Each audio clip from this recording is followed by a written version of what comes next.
Hi, everyone. Hello. Welcome to the Grieving Sisters. I'm Jessica. I'm Elizabeth, and this is episode 2 of season 2. Thank you so much for joining us. Listen, this episode, first of all, motherhood. One word. First of all, it's very beautiful. It is a beautiful experience. I'm so grateful that I got to experience and went through everything, natural birth and everything. Yo, it's ghetto. It is ghetto out here. Listen, what?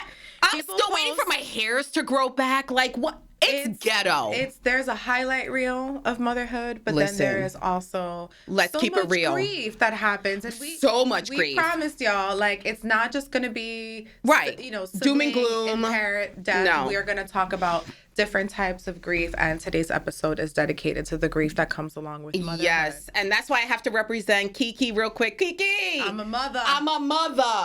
Okay, and I put the red lippies just for you, girl. There we go. Because I love you, girl. But yes, listen, motherhood is really something else. And that, like, obviously, you know, your children are a little bit older, but now, like, I'm this older woman having, you know, I'm a geriatric. Let's grieve that real quick. Yeah, can we not say geriatric? A geriatric, like, I'm ready to get the sneakers with the straps on it. Like, right. What do you mean geriatric? What are we doing here? You know, I think I feel younger than the 20-year-olds. Like, let's get it together. But then, like, right, like, you have this child, and now you have to find the autonomy to live in society. Like, now I need to, like, lose all this weight. And then now we're in this stupid trend with the big pants and the big shirts. And I'm like, I already feel like I'm 300. I may not look it, but I already feel inflamed, right? But I'm trying to, like, this pressure for, what is it called? That snapback culture. The snapback gonna be crazy and all that kind of stuff. And it's like, why is there you're not even allowed to work out Nothing. For 6 weeks natural birth, 8 weeks C-section. Right. Like, I can't even understand. I don't even understand how. I mean, I even tried to work out. I went, like, I was still breastfeeding, and I was like, okay, let me go and try to work out because I missed the gym so much. And, you know, gym was my therapy. Like, that's where I went to kind of release some stuff. Right. And I also love watching the change in the body. Like, just, I find it fascinating that the body can just go and do through. I mean, look at us having babies, right? Like, the body is just so, like, I don't know. It's just fascinating to me. There's a grief that happens the moment that you become pregnant, because you grieve the control over your own body. Oh my goodness! You know, like, what you can eat. And it's not even like, oh shit, I can't drink anymore. Yes. It was like, oh my God, I have to be very careful with caffeine right away. I have to be very careful with certain foods. I have to be careful with wearing certain shoes. Yes. Like, I wouldn't wear heels. I was afraid to fall. Right. You know, you have to, like, take care of your body. Men have 9 months to really prepare for the baby to be here. Where the minute that 2 lines pops up on that test. Yes. We so have exciting, to start but preparing. Yeah. It's like, oh, and then you're like, did I drink yesterday? Or did I drink last week? Like, you start getting all nervous. But yeah, it's definitely grieving your old self, your freedom, and your bodies right away. Wait, first of all, you can't just pick up and go like you used to. Like, I used to be. I'm productive. Like, listen, if I'm up from sun up, I'm busy. Like, and it wasn't to keep busy like that. I just don't waste time in the day. Like, I'm like, okay, what can I get done today? How can I be productive today? Even if I just sit and relax, how can I be productive today? Now, if I could even get 10 minutes to even think, I'm so happy. Right. Yeah, right. It's a big change. Yeah. It's huge. And that's what you grieve, like your old life. Yeah. Like, with things that you used to do. Yeah. Your old life, or you're always grieving something. Let's say your body went back to normal. Great. Sure. Right? Sure. But you're grieving your freedom. You're grieving, you're going to lose some friends. Yup. Nobody talks about that. You're going to lose some friends. Listen. And it's a natural progression of life. Yes. Like, you know, moms are going to kind of, and even like the moms that want to be friends with other moms. Yes. Now you don't have time. Right. You have to line up nap schedules. You have to line up. That's it. You know. And it's always somebody with older with kids, sports and stuff like that. Like, but you know what? And it's always people without children that have an opinion. Like, oh, don't worry about that nap. No. Listen here. Right. Then you come deal with this. Right. I'm not dealing with the yelling and screaming. Right. I'm not, like, I'm already the 2-hand touch all over me. Like, and it's like, I don't want to overuse the word overstimulated, but I need a second for myself too. Right. And if her nap is her nap, like that's their structure. Don't you love when you get invited somewhere and you're like, oh, I have the baby with me, and they're like, bring the baby, and you're like, no. I've said that. Get a break. Yeah. It's like, I need the break, and it's like, okay, well, you can rely on your spouse for the break, but it's like, okay, well, how much more can you rely on your spouse? And you know what? You also have to grieve the village that you thought you were going to have. You thought you were going to have this huge village. That village is gone. Like, everybody is so happy to be a part of the baby shower. Yes. To be a part of all the cute celebrations. The celebrations. But nobody's there for the blowouts. Right. Up the back. I mean, there are some. I mean, like, it was, I remember my friend came over, like, do you want me to come over so you can, like, take a shower? Take a shower. And I was like, yeah. Like, just hold my baby while I can jump in the shower. Yeah. My one girlfriend, she was like, are you cooking? I go, why? She goes, I'm bringing food. I go, thank you, Jesus. Right. Like, bring food. Like, so, like, you just grieve certain things, like, and then, like, when you're, oh, my God, please. The breastfeeding, I'm still like, I stopped 21 months, right? Wow. 21 months. Wow. Again, I want to say I could have stopped by like 14, 15 months, but I knew we were going on a trip, and that helped during the plane, right? So like, God, it's the best. It's the best. So like, you got to understand, like, the baby's ears are popping. And that's why you always hear babies screaming, because now you're going up the pressure on their ears. So when they're suckling on something, or you give them a bottle, you give them something to drink. It's like us chewing gum. That's it. Same thing. Exactly. And it was the craziest thing. Like, so that's the only reason why I just kept going. But once we got back, I was like, girl, no, you're off of me. You got teeth now. I'm good. Right. You're not, like, this is crazy. Yeah. But now she'll still come up to me and be like, Mama, nanas. Oh, so pretty. Oh, do you miss breastfeeding? No. I did. No.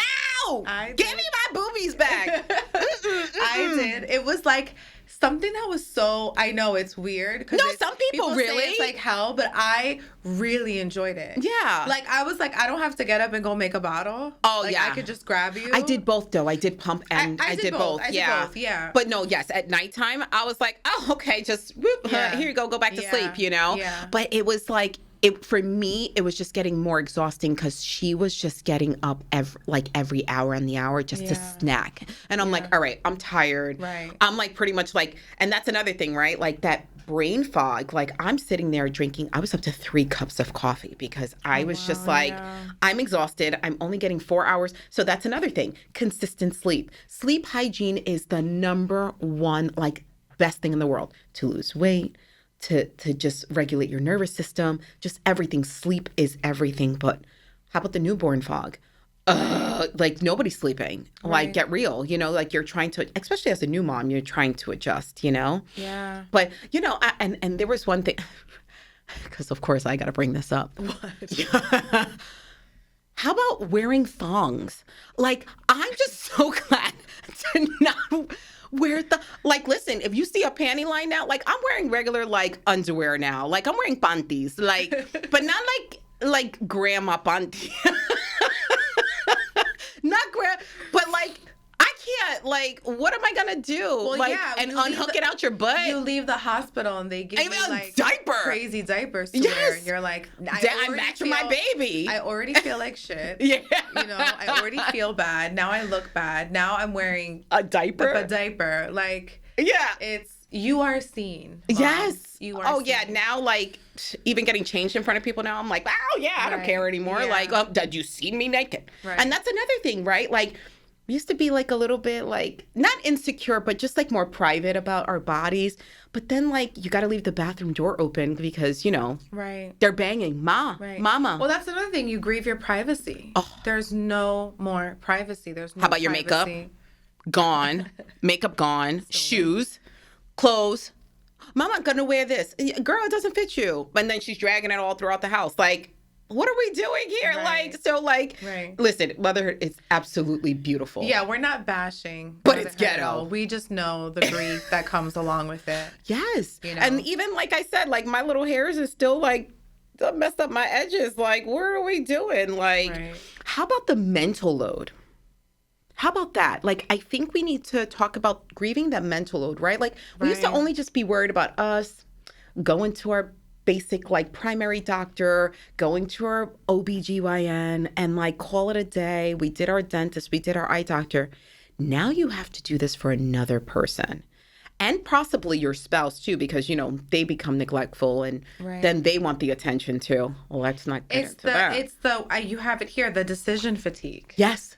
Oh my God, I love this term of decision fatigue. Yeah, because it's so true. It's like I have to make decisions for myself. I have to make decisions for my baby. Yeah, I have to make decisions for the family as a whole. Right. How about cooking dinner? Oh, well, she only wants this today, or they only want that today. So now you're making 15 different meals, and then nobody eats, and then you just want to take the table and just, fling it up in the air. Right. But to make those decisions, right? And then you have to find the great, pediatrician and and their dentist, right? Because now you have to find a pediatric dentist. Like, it's just like all that stuff. And then there's so much invisible labor. And I think that's what this is about. Yeah. We're not like bashing being a mom. No, never. It's like it's like we're acknowledging the grief that comes with the invisible labor that people don't see. They don't see this. And our demographic, we have pretty much equal male and female followers. Like we have a lot of So this is not like a women's only episode. This is like giving you some insight. Well, even my husband said it too. My husband said it, and I had to take a couple of steps back before I choked him out. Right. He was just like, I don't want to lose my identity. And I'm like, sir, wearing the diaper. Sir, right. I'm wearing a diaper. Right. What are we doing here? Right. I match my kid. I look like, I'm like, milk dripping out everywhere. Like, and so, but I understood him too, because, right, like he was an avid basketball player on a softball team, Boulder 300. Like he's the true Dominican of, like, he played every sport. Like I actually had a snowboard. I'm like, why do we have a snowboard? Like, who are you? But going back to that, right? Like, and now it's slimmed down because it's like we tag team. Right. We literally tag team, like, so it's like, all right, well, when he's done, I start work, boop, you take the baby, I got to go start work. And it's like, this is our circle. So, and that's it. Well, that's another part of like the grief that happens in motherhood is like there is a change in your relationship with your partner. Yes. And it's like, right, like you used to be able to just do whatever you want, drink as much as you want, party as much as you want, have fun. And now you're like, should we have this second round? Because like, who's going to be up with the baby? Right. And then it's like, even to be intimate, right? It's like, well, we don't want her to wake up. So like we're tiptoe, but we got tiptoe. We got to tiptoe through. Yeah. We got to tiptoe through. Put the pillow over your face. Listen, you can figure that. You can figure that out. But that's what I'm saying. Like, but these are things that right? But like before, you used to be able to walk around naked. Like even my husband, like he'd be like, all right, I'll walk around with my boxers. Now it's like, we have a daughter. You can't do that. You know, it's like, we have to be cognizant of, and listen, these after COVID kids are different. They're a different breed. They know too much. Yeah, I have teens. So the big change that happened during COVID was like them getting like social media because they're so bored and sitting at home. And I was like, all right, I guess if you want to connect with your friends and stuff like you didn't that. have a choice. Right. But even that, right? Like now they're teens and you're going to be going into a different chapter. I grieve as a parent so much them being little. Yes. You miss them. Oh my gosh. You miss them being like itty bitties. Yes. And also there is a grief knowing that your last child is probably your last child. Yes. I mean, especially for me, I was engaged, you know, and we were trying and I was like, okay, I'm like, this is going to be my last baby. And then now I don't think that's going to happen for me, I don't know. We never know. Whatever God wants. I don't know. Listen. We'll see. But it's like, whether that happens or not, there's still this grief that happens from having like teens and they don't need you in the way that you want to be needed. So that's another thing for the moms or the parents that have smaller kids. Yes. Like it is true what they say. It does go as fast as people time is a thief. Time is a thief. And you are going to really, I was reading something where it was like, you never realize when is the last time your kids ask you to carry them. Yes. And like, I try to remember, like, what was the last time? Oh yeah, my daughter tells me, down, like, down, pick me up. It's like after a while, you stop picking up that child. Yes. And they want to be very independent. Yes. Well, that's me now. When she naps on me, and I'm like, I don't know when this is going to be the last time, and I'm like, I'm going to stay right here. I might scroll on my phone a bit. maybe that's when I can answer my messages. Sorry, guys. I did not get rid of my glider chair. Yeah. For like, I kept that chair, I think, until like Olivia was like 5. Oh my God. Because I was like, if she ever wants to be rocked to sleep, it came in handy like every so often when she was like sick. Yes. And I could like put her in my lap and kind of rock. But it was really hard to get rid of that. And then like the emptiness that comes. Yeah. Oh my gosh. Like, so it's like there's so many layers. Like, there's layers of grief. As your mother. You know? I think about when I went away to college, the way my mom cried. Aww. And I was like, Mom's so sweet. Right. You know, and I was like, there's another level of grief. Yeah. There as your kids become more independent. Yes. There's this gratitude of them becoming more independent, but then there's also this grief that you're needed less. Yes. Actually, my best friend, she was texting me all night. And again, like we're very ahead, right? So real time. She's texting me and she sent me pictures of my goddaughter that, I met at 2 months old at her prom last night. Oh. And, first of all, I got to see her at her 18th birthday. I was so fortunate that all worked out. And just seeing her in her prom dress, I was showing it to my husband today and I started like hysterically crying. And he's like, don't worry, because he's seen her too. I think starting at the age of 2 years old. So it's like, it was just to see her. And then my other girlfriend sends me a message. Her son is graduating college and just moved 6 hours away. And I'm just like, oh my, I'm not ready for that. No. I'm good. I'm not even ready to let her go to school yet, let alone to do any of that. But yeah, there's like so many stages of, can you let us know? Like, I want to know what the audience, I'm dying to know, mothers. Can you please let us know? Because I am really dying to know. Yeah. Like, what was one of the stages that you grieved as a mother? Yeah, what was like a big grief point? Yeah. Being a parent, being a mom. Hey, Kiki, I want you to be able to tell us, because I'm a mother too. I want you to be able to kind of like let us know. Like, it's and then like to have a career too, right? Like, and just to kind of wrap it up, even to have a career. Like, you grieve that. Every decision has to be filtered through like the lens of parenting. Yes. Like, absolutely. Is this job might be financially great, but there's going to be no work-life balance. That's it. Commuting time. Yep. That is such a big thing for me, like working in the city, moving to the burbs, now getting licensed in Jersey, being in Jersey. Now I'm in the middle of buying a home. Right. It's like now I'm planting roots here. Yes. So it's like, what's the best way? And then now your kids are going to get up and either leave or may not. Like maybe they might stay here. Maybe they get some good scholarships. I Never know. That would be great. Thank you guys for joining us. Thank you so much. Don't forget to follow us on Instagram and on TikTok, YouTube, Apple Podcasts, Spotify. Reach out to us. We love connecting. Put those 5 stars. Put some comments so we can be able to kind of chat with you guys. And again, it builds our algorithm, right? And then it also reaches people who really need it too. Yeah. Thanks so much. Thank you. See you soon.